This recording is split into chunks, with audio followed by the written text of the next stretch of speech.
ভিতরে জুস আছে বুঝলো, এবার জুস খেয়ে নেবে। তাহলে কান্দে ফলে একা একাই খেয়ে নিল বুঝলো। ওষুধ খাই না তাই ওই বুদ্ধি।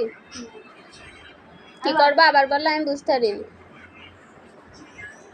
দেখাই দেবো না, দেখাতে গেলে ওষুধ নষ্ট হয়ে যাবে। মুখি বলো একটা জুসি, এটা তো জুসি কৌটে ইন্দাটা কেক দিতে হবে।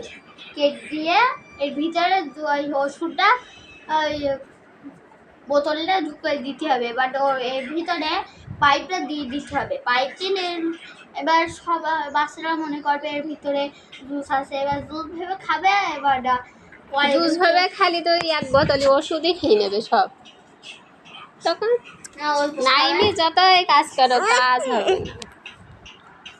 ওষুধ কেউ খাতে চায় না বুঝছো।